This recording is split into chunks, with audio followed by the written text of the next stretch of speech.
Bab 243. Jangan sentimental. Kata-kata kasar Qin Feng Fang seperti guntur di tanah. Langsung bergema ke seluruh penonton. Semua orang tercengang dengan kata-kata Qin Feng. Dan semua orang tercengang. Sialan, Ma Chong juga sangat kesal. Dia menatap Qin Feng dan berteriak dengan marah. Kamu bocah.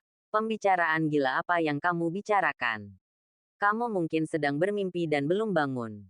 Tidak perlu mempercayainya, Qin Feng berkata dengan dingin. Tetapi ketika kamu melihat tongkat ini, kamu akan mengetahuinya. Diam, Ma Chong menyela Qin Feng dengan marah dan berkata dengan gigi terkatup. Nak, jika kamu berani berbicara kasar ketika kamu akan mati. Kamu akan mati hari ini. Pergi, panggil, tidak perlu. Semua penjaga keamanan di perusahaan. Apa? Ma Chong kaget saat mendengar ini. Itu lebih dari 2-300 penjaga keamanan. Semuanya tinggi dan kuat. Pecundang ini bisa mengalahkan mereka semua sendirian. Tanda tanya, Tuan. Apa yang dia katakan itu benar. Di sampingnya, sekretaris dengan hidung memar dan wajah bengkak gemetar, dengan ketakutan yang mendalam di matanya.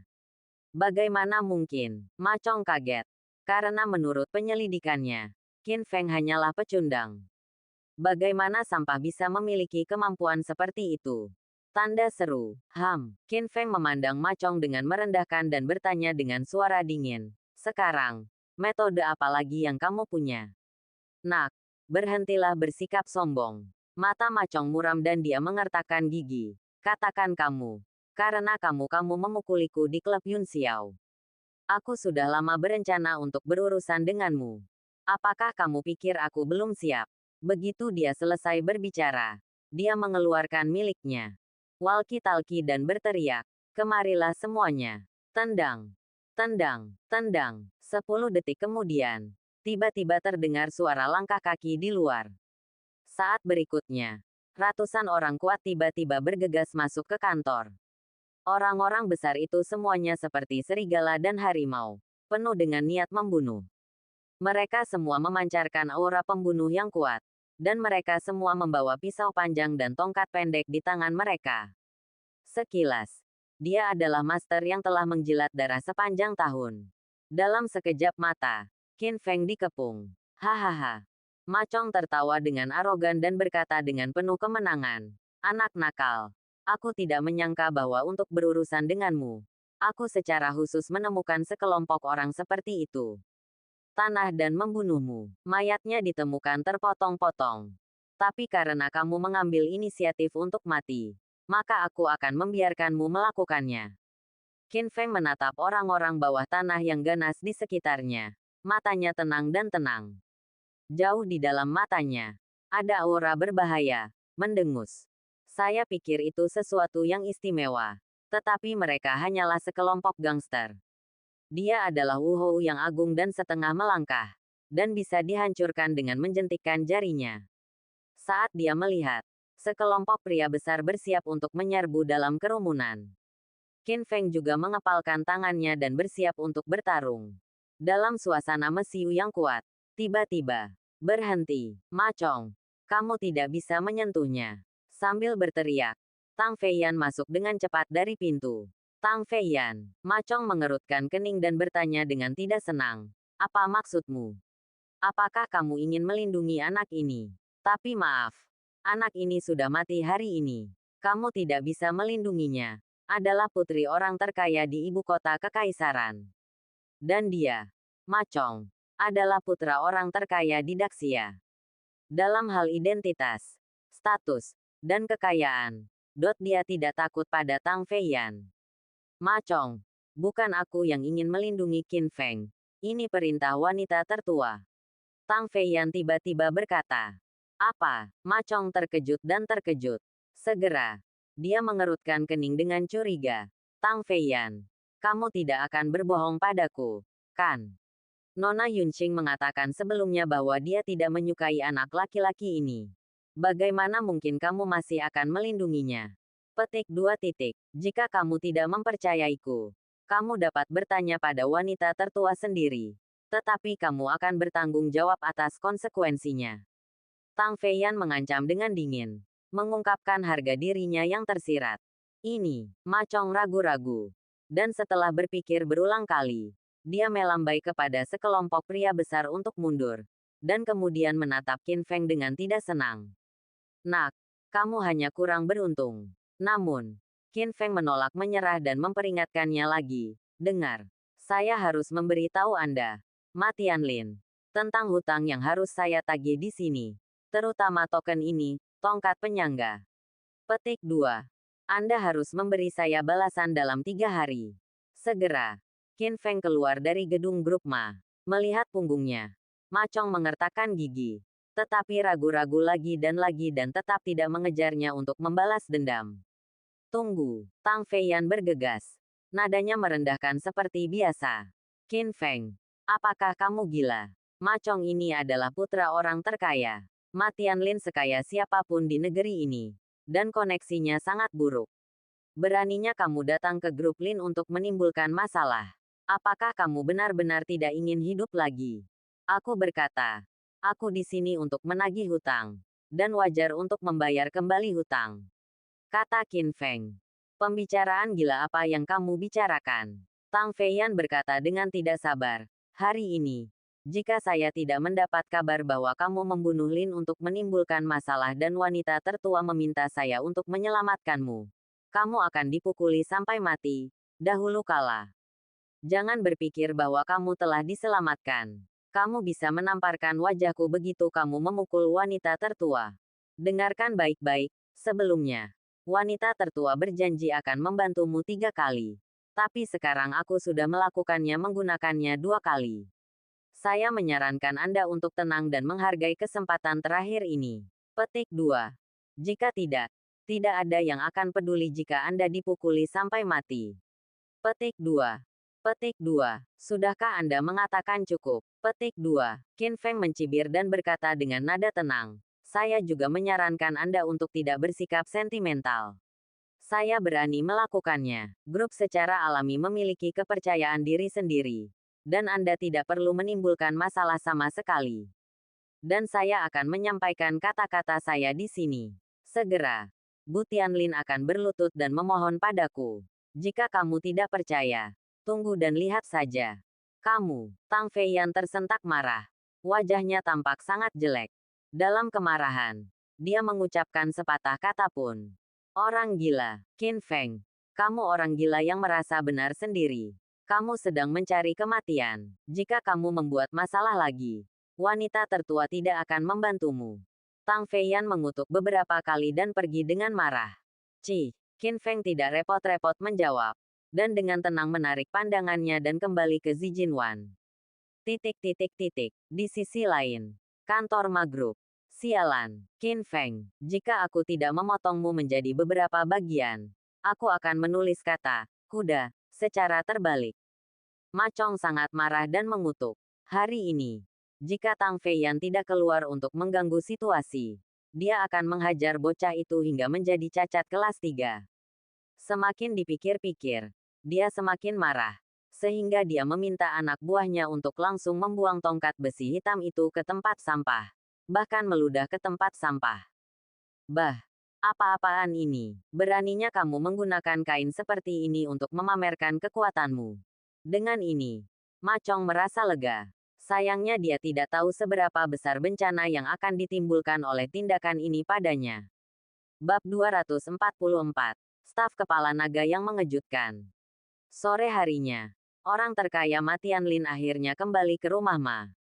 Namun begitu dia masuk ke dalam perusahaan, dia melihat kekacauan di mana-mana, seolah-olah telah tersapu bersih. Yang lebih mengejutkan lagi adalah semua penjaga keamanan perusahaan mengalami memar dan wajah bengkak, serta terluka parah. Ma Tianlin menyadari sesuatu telah terjadi, dan Ma Chong kebetulan datang. Nak, apa yang terjadi ketika aku tidak ada di perusahaan? Mengapa jadi berantakan? Ayah, kamu kembali. Ma Chong sangat marah dan segera datang untuk mengeluh. Hari ini, ada seorang anak yang tidak tahu bagaimana hidup atau mati. Dia merusak tempat itu dan melukai semua penjaga keamanan di perusahaan. Dia juga mengatakan omong kosong. Mengatakan bahwa kamu berhutang uang padanya. dan dia ada di sini untuk menagih hutang.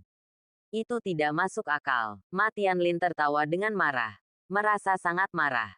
Berhutang, lelucon yang luar biasa. Dia, Ma Tianlin, adalah orang terkaya di dinasti Xia. Dia kaya dan kaya serta bisa menyaingi negaranya. Apa identitasnya? Bagaimana dia bisa berhutang uang pada seseorang?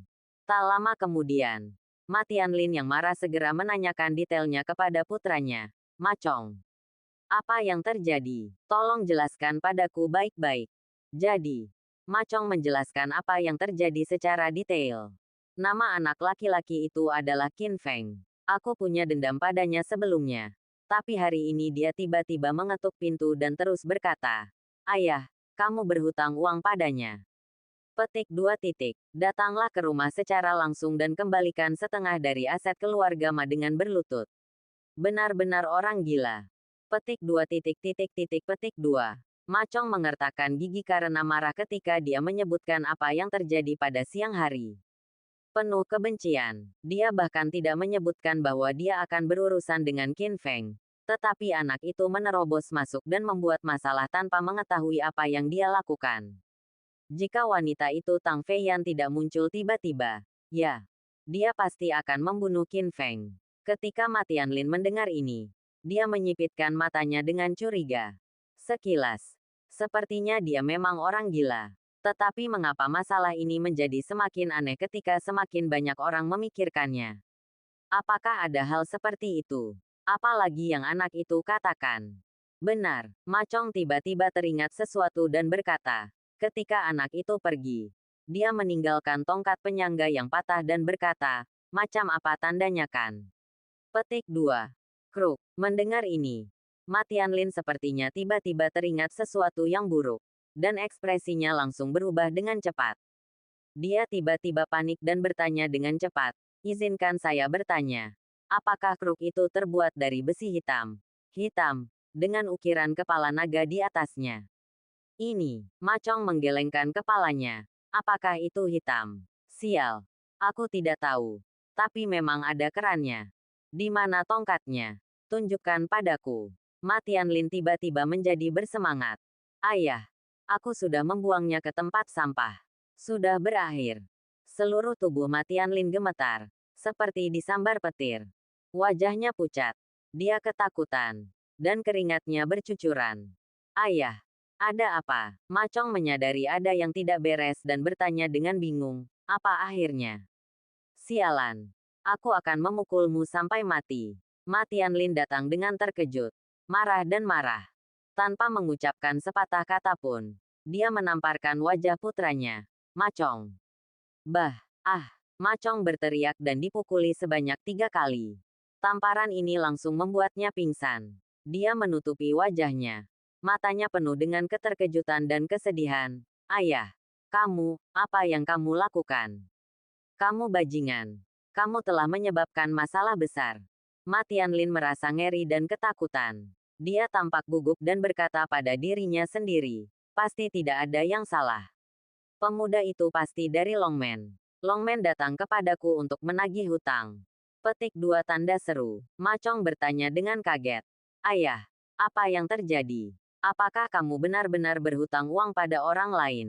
Hei, Ma Tianlin menghela nafas dan merosot ke sofa mewah seolah-olah dia telah kehilangan seluruh kekuatannya. Itu semua berita lama, nak. Sejujurnya, alasan mengapa ayah menjadi orang terkaya di Great Xia adalah karena dia berlindung di Longmen dan menerima dukungan mereka. Saat itu, aku berjanji pada penguasa Longmen. Aku akan selalu memberikan setengah dari uang yang saya peroleh mulai sekarang kepada Longmen. Tetapi kemudian, saya mengkhianati Longmen. Petik 2. Ya Tuhan, Ma Chong sangat terkejut ketika mendengar ini. Tentu saja dia tahu tentang Longmen. Itu adalah organisasi kuno terbesar di Daxia. Dengan banyak orang dan ahli aneh.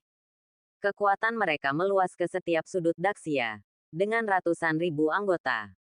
Ma Chong tidak pernah menyangka ayahnya akan memperoleh kekayaannya melalui Longmen dan menjadi orang terkaya di Great Xia. Ayahnya tidak pernah menyebutkan hal ini kepadanya.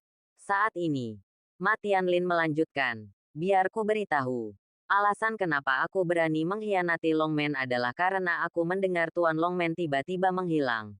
Jadi aku tidak lagi takut pada mereka. Keluarga Ouyang. Sebelumnya, beberapa orang dari Longmen datang kepada saya untuk meminta uang. Tetapi saya meminta bantuan klan Ouyang. Dan mereka semua ditangkap. Saya tidak pernah memberi mereka aset umum yang disepakati saat itu. Sepertinya, mereka masih menolak. Langka. Petik 2. Ayah. Apa gunanya? Macong mendengus dan berkata dengan nada menghina. Sekarang kami telah menyerah kepada klan Ouyang. Kami tidak takut pada siapapun. Sebelumnya, orang-orang dari Longmen masih ditangani. Ini menunjukkan bahwa Longmen juga orang yang kuat. Tidak ada yang perlu ditakutkan. Jadi kita bisa membalaskan dendamku. Mata Chong tajam. Dan dia jelas memiliki niat membunuh. Tidak, sama sekali tidak. Tianlin dengan cepat menggelengkan kepalanya dan menjelaskan. Kamu tidak tahu apa-apa. Kruk kepala naga besi hitam adalah tanda dari penguasa gerbang naga. Raja naga telah tiba. Bahkan klan Ouyang tidak dapat melindungi kita. Orang tua itu adalah ahli puncak yang menakutkan. Seorang legenda di dunia seni bela diri Daxia. Aku tidak menyangka. Dia akan datang. Kembali kali ini. Kalau begitu Qin Feng hanyalah seorang pembawa pesan. Bunuh dia. Konsekuensinya akan menjadi bencana. Petik 2. Lalu, apa yang harus aku lakukan? Pada titik ini, Macong juga panik. Dan ada sakit kepala yang hebat di dahinya. Tidak ada cara lain, Tianlin berkata dengan ketakutan. Tugas paling mendesak sekarang adalah menemukan tongkat itu. Jika kamu kehilangannya, kamu akan dibunuh. Tidak ada yang mampu menyinggung Raja Naga. Jika dia mengeluarkan suara, dengan perintah ini, kita akan diburu oleh seluruh geng Longmen yang berjumlah 800.000 orang. Tidak ada gunanya melarikan diri ke ujung bumi. Kita tidak akan pernah beristirahat sampai kita mati. Kamu tahu berapa banyak masalah yang kamu timbulkan. Guduk, menghadapi pertanyaan Tianlin. Macong akhirnya menyadari keseriusan masalah ini dan langsung menelan ketakutan. Mengapa kamu masih berdiri di sana? Tianlin dengan marah berteriak. Pergi dan temukan tongkat itu untukku. Jika kamu kehilangannya, jangan salahkan aku karena menyangkal kamu sebagai anakku. Bab 245. Bersujud selangkah demi selangkah. Ayah, jangan marah. Aku akan segera pergi. Menyadari ada yang tidak beres, Macong bergegas kembali ke kantor ketua di lantai paling atas, tanpa henti. Bagus. Saat itu, dia hanya membuang tongkatnya ke tempat sampah di kantor, dan dia bisa pergi dan mengambilnya kembali. Tanpa diduga, ketika Macong kembali ke kantor dan langsung menuju tempat sampah, ternyata tempat sampah itu sudah kosong. Buk, jantung Macong langsung melonjak kencang. Rusak, kruknya hilang. Di mana barang-barangnya? Macong merasa ada yang tidak beres dan segera bertanya kepada sekretaris dengan tegas, kemana perginya barang-barang di tempat sampah ini?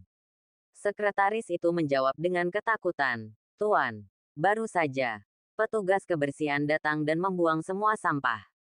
Dibersihkan. Seharusnya sudah dibawa pergi sekarang. Sialan, Macong cemas dan marah. Saat itu, dia marah atas kesombongan Qin Feng dan mengira dia orang gila. Sekarang, ususnya penuh penyesalan. Jika dia tahu bahwa kruk itu adalah tanda penguasa gerbang naga, bahkan jika dia memiliki 10 keberanian, dia tidak akan berani membuangnya ke tempat sampah.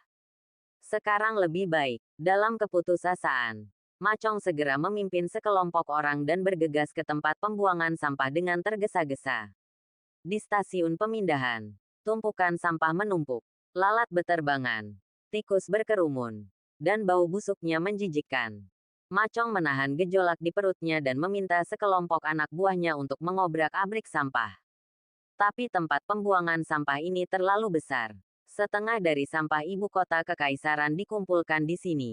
Dan semua sampah dimasukkan ke dalam kantong plastik hitam besar, sehingga Anda tidak dapat melihat isinya. Menemukan tongkat kecil di tempat pembuangan sampah yang bau ini seperti menemukan jarum di tumpukan jerami. Tapi kita harus melakukannya meskipun itu sulit. Kalau dipikir-pikir, betapa bangganya ayahku. Sekarang dia berlindung di keluarga Ouyang, mengandalkan pohon besar, tanpa rasa takut. Pernahkah dia kehilangan ketenangannya seperti hari ini? Memikirkan kekuatan dan teror, penguasa gerbang naga. Dalam kata-kata ayahnya, Ma Chong bergidik. Lihat, cari aku baik-baik. Sobek setiap tas, dan pastikan menemukan kruknya. Kalau tidak, semuanya harus diselesaikan. Ma Chong berteriak dengan cemas. Orang-orang itu tidak berani menunda. Dikelilingi oleh lapisan sampah yang berbau busuk. Mereka terus mengobrak-abriknya dan seluruh tubuh mereka berbau busuk. Bahkan Ma Chong pun muntah beberapa kali saat masih hidup. Setelah semalaman penuh, Ma Chong akhirnya menemukan tongkat penyangga kepala naga. Saat ini, rambut semua orang acak-acakan dan berbau. Dan pakaian mereka kotor dan bau. Lebih buruk dari pakaian pengemis. Namun, semua orang merasa lega. Ma Chong tidak berani menunda. Segera mengambil kruk dan bergegas kembali mencari ayahnya Ma Tianlin. Itu benar. Ini adalah tanda dari penguasa gerbang naga. Tongkat penyangga kepala naga besi hitam. Ma Tianlin mengambil tongkat itu. Dan jantungnya yang menggantung akhirnya kembali ke perutnya. Malam itu, dia sangat ketakutan hingga dia ketakutan. Saya benar-benar tidak dapat membayangkan betapa buruknya akhir yang akan saya alami jika saya tidak dapat menemukan tongkat penyangga ini. Ketika penguasa gerbang naga menjadi marah, konsekuensinya akan menjadi bencana. Setelah segera membersihkan kruknya, Ma Tianlin segera meminta putranya Ma Chong untuk menghubungi Qin Feng dan ingin bertemu dan berbicara dengannya. Aku di Zijin nomor 1. Temui aku. Apa? Mendengar murid ini, ayah dan anak keluarga Ma terkejut. Itu bukan tempat tinggal orang biasa. Villa manapun di Purple Mountain Villa harganya sangat mahal. Bisa disebut harga setinggi langit. Dan Zijin Wan, yang terletak di puncak gunung, adalah raja bangunan yang memang pantas didapatkan. Dari segi nilainya, tidak kurang dari rumah mewah seluas 1000 hektar yang dibangun oleh Ma Tianlin sendiri. Itu pasti Raja Naga. Sekarang, Ma Tianlin semakin yakin bahwa Raja Naga pasti telah kembali setelah 10 tahun menghilang. Kalau tidak, siapa yang bisa tinggal di sana? Ma Tianlin memahami keseriusan masalah ini dan tidak dapat menundanya. Dia membawa putranya Ma Chong bersamanya dan bergegas ke pintu Zijin nomor 1 tanpa henti. Dia berteriak gemetar ke pintu mewah berlapis emas. Tuan Naga, saya Ma Tianlin. Datang menemui saya. Tiba-tiba, suara Qin Feng datang dari villa. Dingin dan keras, seperti guntur. Pendosa, aku ingin kamu dan putramu bersujud selangkah demi selangkah dan datang menemuiku. Apa? Ketika Ma Chong mendengar ini, hidungnya sangat marah hingga hidungnya terpelintir. Raja Naga yang legendaris tentu saja menakutkan. Tapi anak ini Qin Feng. Dia bukan Tuan Naga. Saya khawatir dia hanyalah pion di gerbang naga. Tugas Tuan Gerbang Naga. Tak disangka, anak ini justru menggunakan bulu ayam sebagai anak panahnya. Namun, Ma Tianlin sepertinya telah mendengar dekrit kekaisaran dan tanpa ragu-ragu, dia berlutut di tempat sambil menjatuhkan diri.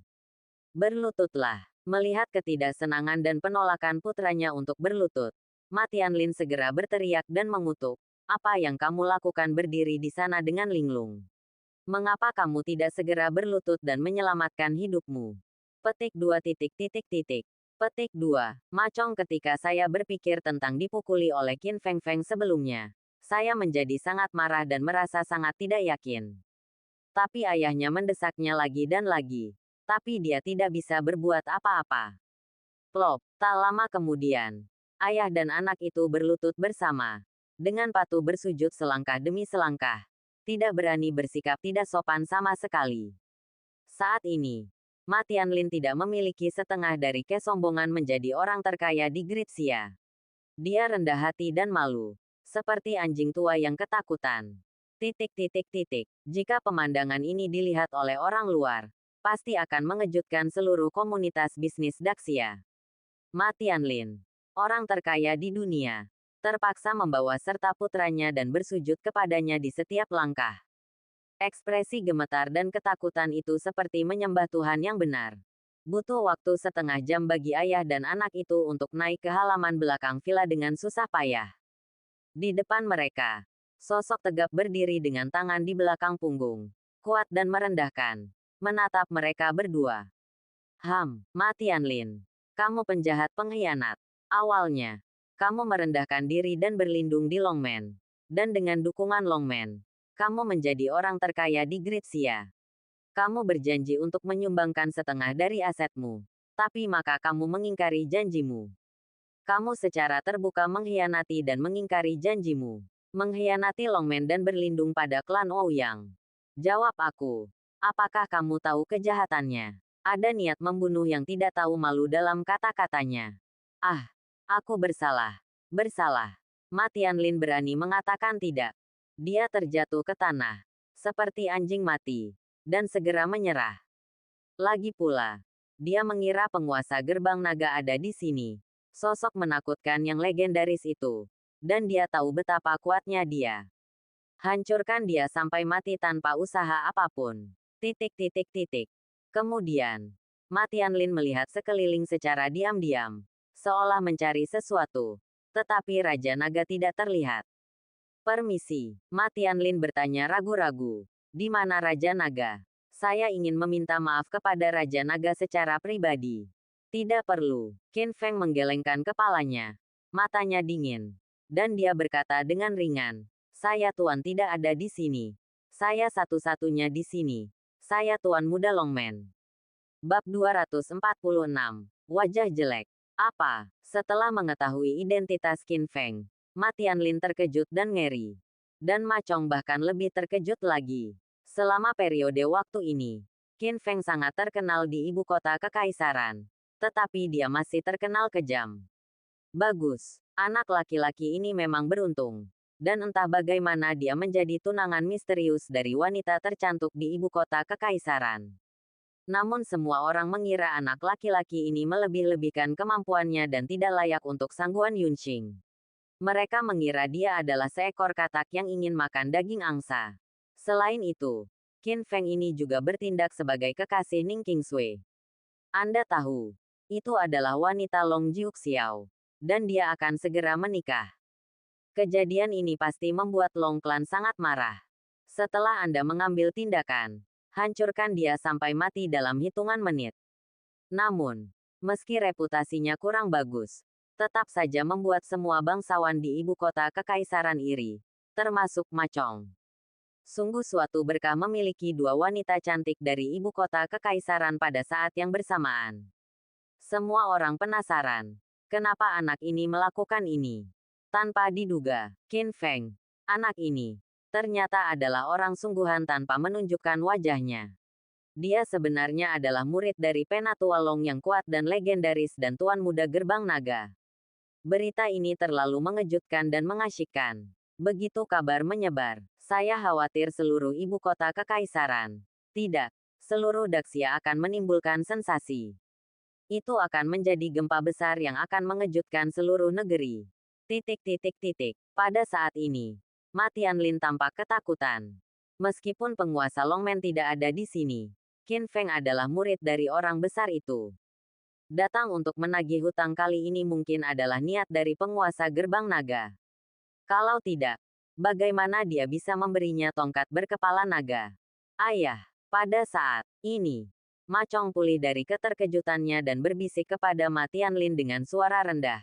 Meskipun anak ini adalah Tuan Muda Longmen, dia sia-sia. Dan langsung bertanya, apa maksudmu?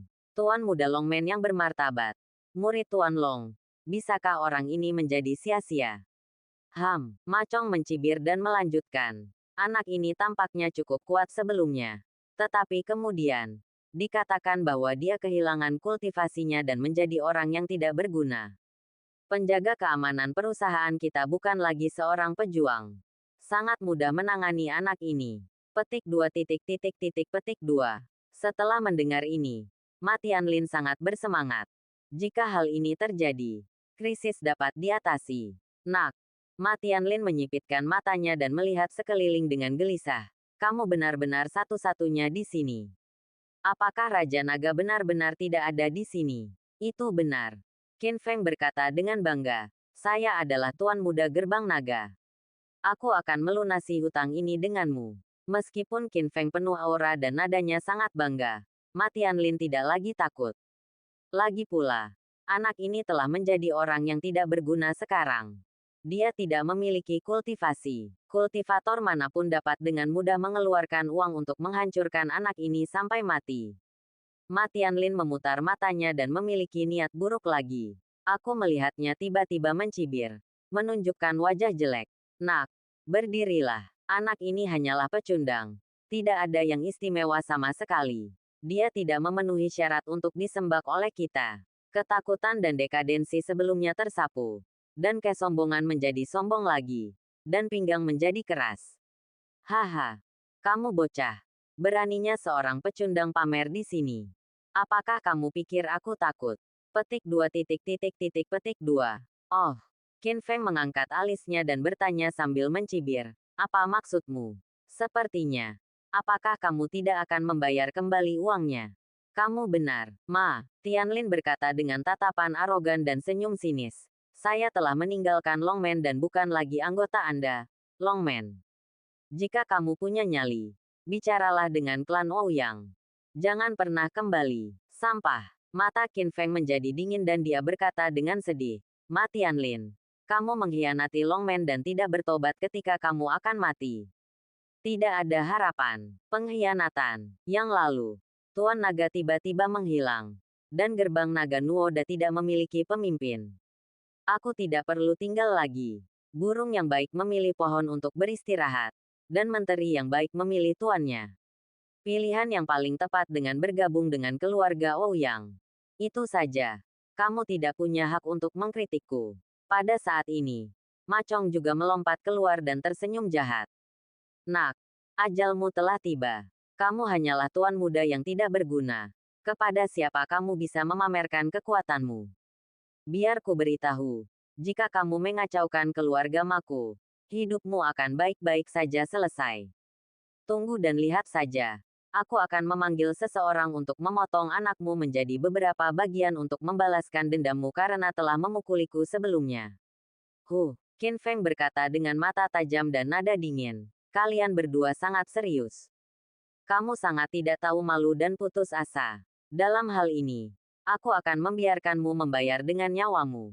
Ma Chong mengerutkan bibirnya dengan acuh. Berhenti bicara omong kosong. Bayar kembali uangnya. Apa yang dapat kamu lakukan padaku? Kamu. Apa yang akan kamu lakukan padaku? Seekor semut. Petik 2. Setelah mendengar ini, mata Qin Feng terbakar. Dan dia sangat tidak senang. Namun ayah dan anak yang berani ini terus berteriak dan menguji di ambang kematian. Mencari kematian. Tiba-tiba, mata Qin Feng membeku. Dan seluruh tubuhnya penuh aura. Yang juga sangat dingin. Saya melihatnya meledak dengan aura pembunuh yang menakjubkan. Tangannya menonjol dari lengan bajunya seperti kilat. Dan ujung jarinya mengumpulkan energi batin. Sebuah jentikan jari. Hus. Dua panah energi internal berturut-turut menembus udara dan ditembakkan ke udara. Cahaya dingin yang tajam. Secepat kilat. Dalam kilatan petir yang sangat cepat. Ma Chong terkena kedua matanya. Cepat, akurat dan keras. Ma Chong menjerit kesakitan. Menutupi matanya yang berdarah. Dan mendapati bahwa dia tidak dapat melihat apapun. Darah mengalir dari jari-jarinya seperti air mancur. Mataku. Aku tidak bisa melihat. Aku tidak bisa melihat apapun. Sialan. Dalam sekejap mata Ma Chong hancur dan dia menjadi buta total. Melihat pemandangan ini, Ma Tianlin merasa ngeri. Dia memandang Ma Chong yang jatuh ke tanah kesakitan karena sakit hati yang luar biasa. Dan kemudian memandang Qin Feng dengan ngeri. Menunjukkan ekspresi tidak percaya. Dan berseru, lepaskan energi batin untuk bagian luar. Bocah, kamu bukan orang yang tidak berguna. Tapi ahli seni bela diri. Petik 2. Bab 247. Memberimu kesempatan untuk membawa bala bantuan. Ma Tianlin terkejut. Baru saja, putranya Ma Chong memberitahunya bahwa anak laki-laki bernama Qin Feng telah kehilangan kultivasinya dan menjadi orang yang tidak berguna. Oleh karena itu, Dia mengandalkan fakta bahwa Qin Feng adalah orang yang tidak berguna. Dan juga mengandalkan ketidakhadiran penguasa gerbang naga. Jadi dia berani menjadi begitu sombong. Di luar dugaan, anak ini tidak hanya menunjukkan kultivasinya, tetapi juga kekuatannya yang luar biasa dan menakutkan. Lepaskan energi batin Anda keluar.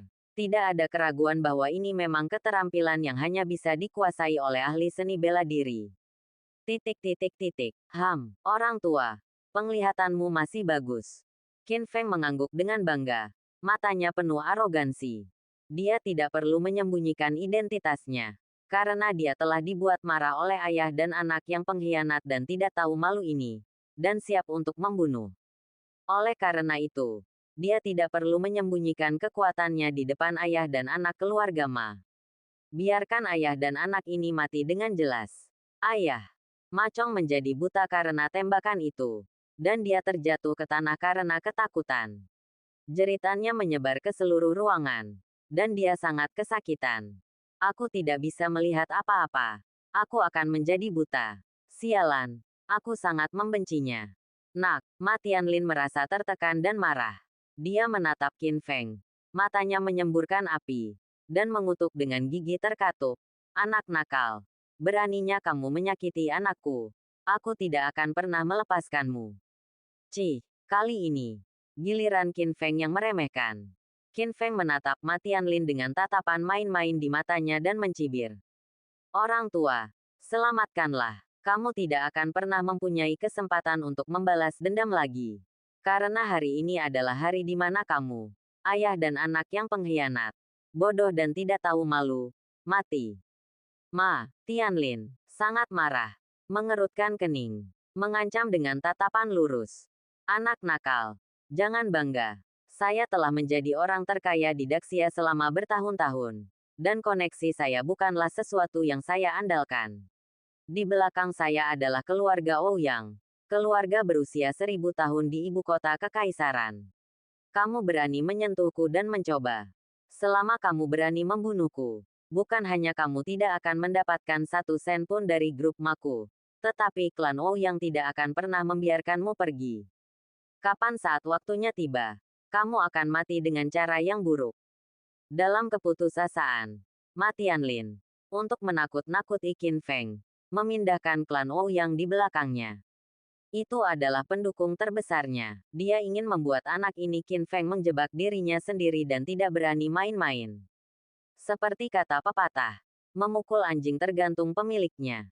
Faktanya, jika itu orang lain, setelah mengetahui bahwa keluarga Ouyang berada di belakang Ma Tianlin, bahkan jika dia ingin membunuh seseorang, dia harus mempertimbangkannya dengan hati-hati. Bagaimanapun, itu adalah keluarga ibu kota kekaisaran yang berusia ribuan tahun, dengan akar yang dalam dan keterampilan yang kuat. Kekuatan kuat dari keluarga puncak yang menakutkan ini bukanlah lelucon, dan tidak dapat dengan mudah dijadikan musuh. Tanpa diduga. Jadi apa? Klan Ouyang. Qin Feng bertanya balik. Dan kemudian tiba-tiba berkata dengan nada mendominasi. Sebaiknya aku memberimu kesempatan untuk membawa bala bantuan. Segera hubungi klan Ouyang dan minta mereka mengirim seseorang ke sana. Selamatkan kalian. Kalian bisa pergi saja. Bagaimana kalau? Tanda tanya tanda seru. Ketika Ma Tianlin mendengar ini, dia langsung tercengang. Dia tidak menyangka Qin Feng akan begitu berani. Tapi saat berikutnya, Ma Tianlin langsung gembira. Anak ini sombong sekali. Berpikir bahwa Anda adalah seorang ahli seni bela diri dengan beberapa kemampuan. Anda berani menjadi sombong dan berpikir bahwa Anda tidak terkalahkan. Apa hebatnya menjadi seorang Grandmaster? Tahukah Anda? Keluarga Ouyang adalah keluarga yang kuat. Dengan sejarah ribuan tahun. Warisan yang mendalam. Dan banyak tuan dalam keluarga. Seolah-olah sedang memegang sedotan penyelamat nyawa. Ma Tianlin segera mengeluarkan ponselnya dan menelepon Ouyang Jie, tuan muda dari keluarga Ouyang. Tuan Ouyang, ini saya.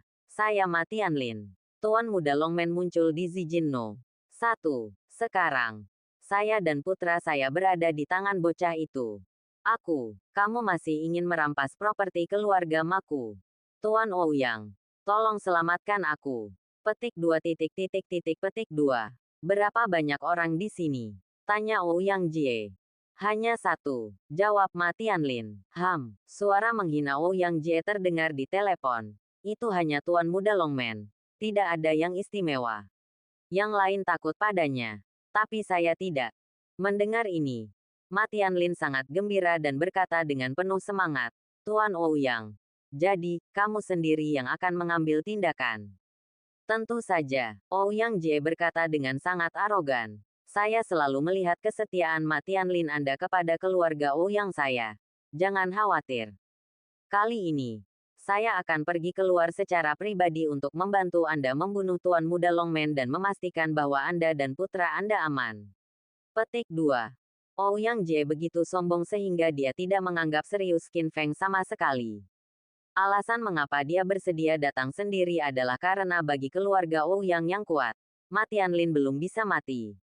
Lagi pula, sejak Ma Tianlin berlindung di keluarga Ouyang, untuk mendapatkan perlindungan dari keluarga Ouyang, dia, Ma Tianlin, orang terkaya di Great Xia, akan memberikan penghormatan kepada keluarga Ouyang dengan kekayaan yang sangat besar setiap tahun.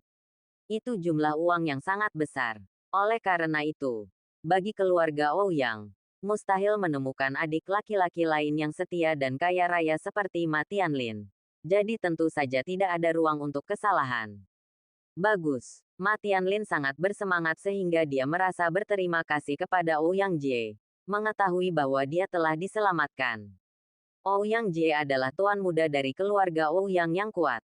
Dia masih muda, menjanjikan, dan martabatnya tak tertandingi. Meskipun dia bukan seorang kultivator, keluarga Ouyang di belakangnya memiliki pengetahuan yang mendalam, banyak master, dan semuanya sangat kuat. Tendang, tendang, tendang. Pada saat ini, Qin Feng berjalan dengan cepat, meraih telepon dengan dominan, dan berkata dengan dingin kepada Ouyang Jie di seberangnya. Ouyang Jie, kan, dia adalah tuan muda Longman. Hari ini kita di sini untuk menyelesaikan masalah dengan Ma Tianlin, pengkhianat Longman. Jika kamu ingin membela dia, datanglah dan aku akan menunggumu. Ouyang Jie mendengus, dan nadanya menjadi lebih dingin. Nak, kenapa tidak, bukankah kamu melakukannya? Sombong sekali. Beraninya sebuah organisasi gangster membuat masalah di ibu kota kita. Tunggu dan lihat bagaimana aku bisa memenggal kepala anakmu.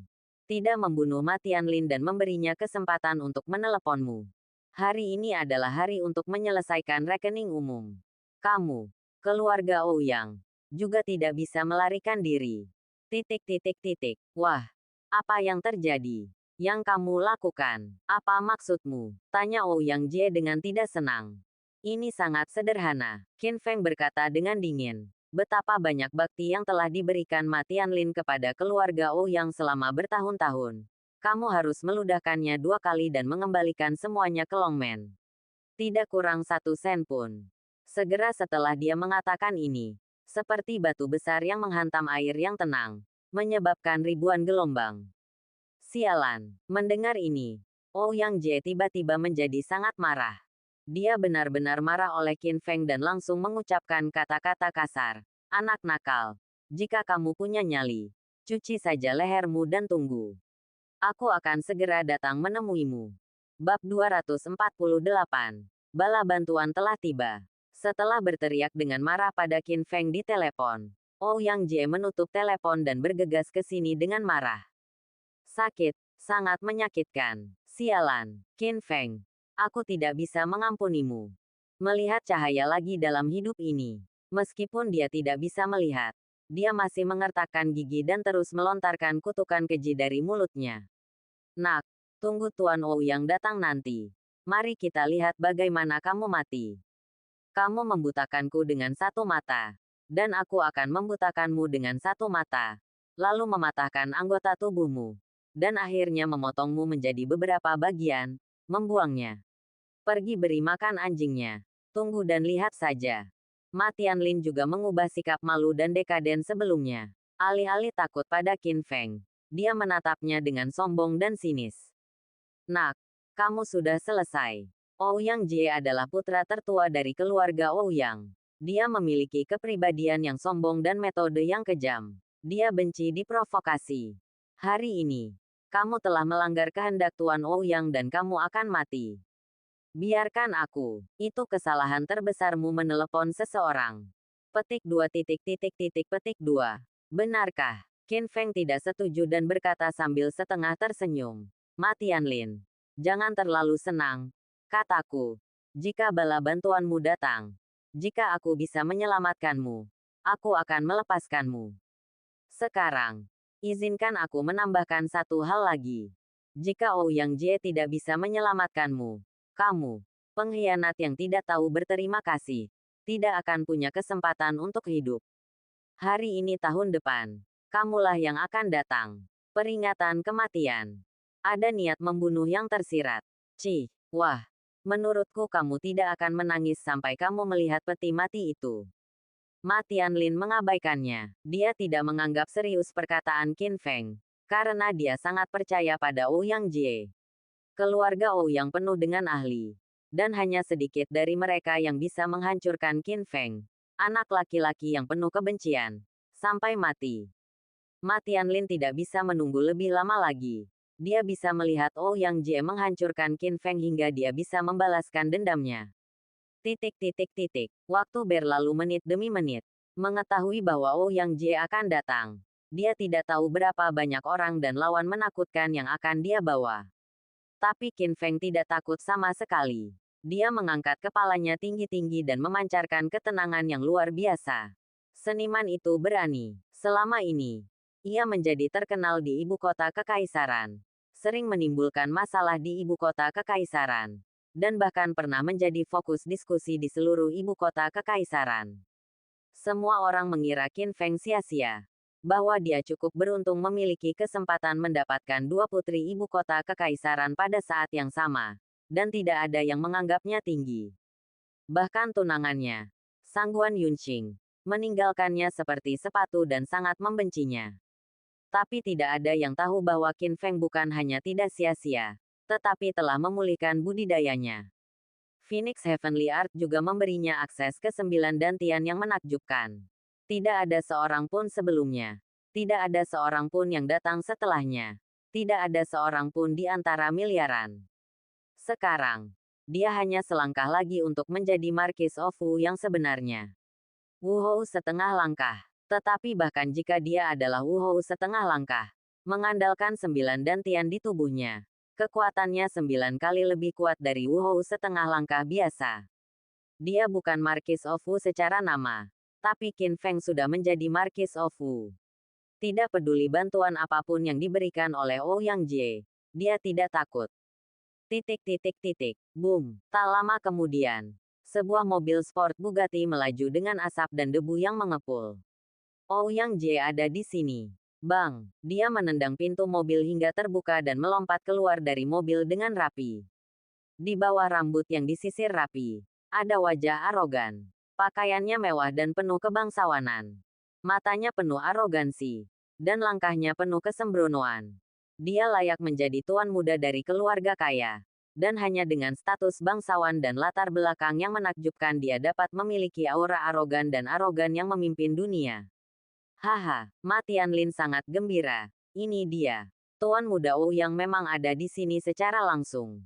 Qin Feng memandang dengan acuh tak acuh, tanpa ekspresi dan tenang. Pada saat yang sama, Ouyang Jie juga melihat ke arah Qin Feng. Tetapi ketika dia melihat wajah Qin Feng, ekspresinya langsung berubah. Dan dia bahkan menunjukkan ekspresi terkejut. Anak nakal, apakah itu kamu? Ouyang Jie mengenali Qin Feng.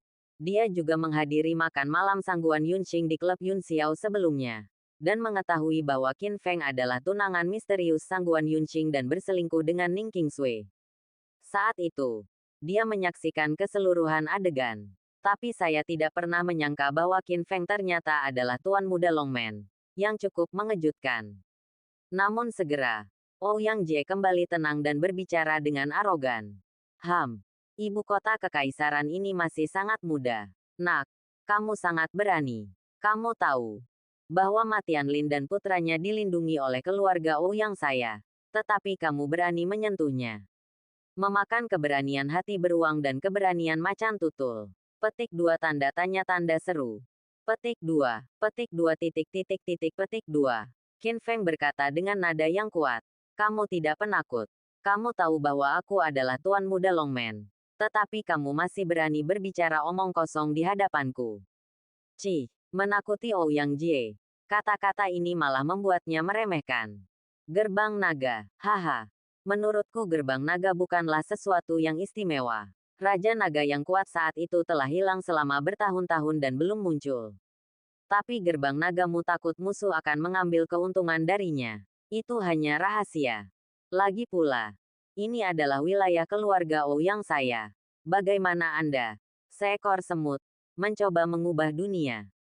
Saya akan melakukannya, ambil nyawamu. Petik 2 titik titik titik petik 2. Hanya kamu, Qin Feng mencibir. Ouyang Jie, aku khawatir kamu tidak memiliki gigi sebesar itu.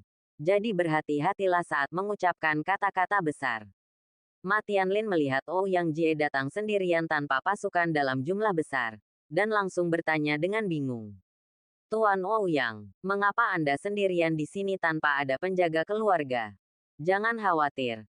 Saya sudah memanggil 3 orang pembantu. 3. Saya khawatir itu tidak cukup. Ma Tianlin tiba-tiba menjadi khawatir dan berkata, Tuan Ouyang, anak ini tidak boleh diremehkan. Baru saja, dia menunjukkan kekuatan batinnya dan melukai mata anak saya dengan satu gerakan. Kekuatannya jelas merupakan ahli seni bela diri. Ini bukan tentang memiliki banyak prajurit. Ini tentang menjadi baik. Terlebih lagi, ketiga orang yang saya undang ini bukanlah master biasa, tetapi 3 master dari peringkat surgawi. Jawab Ouyang Jie dengan bangga. Apa? Begitu kata-kata ini keluar, Ma Tianlin sangat terkejut. Bahkan Qin Feng sedikit terkejut. Daftar surga.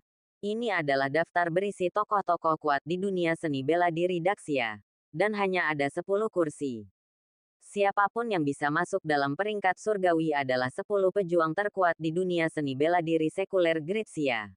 Mereka bisa disebut mitos seni bela diri. Orang-orang biasa tidak akan pernah melihat satu pun dari mereka seumur hidup mereka. Saya tidak menyangka Ouyang Jie bisa mengundang 3 orang sekaligus. Benar saja. Latar belakang seperti ini sungguh mencengangkan. Kalian bertiga, saat ini. Ouyang Jie berteriak di kejauhan. Tolong muncul.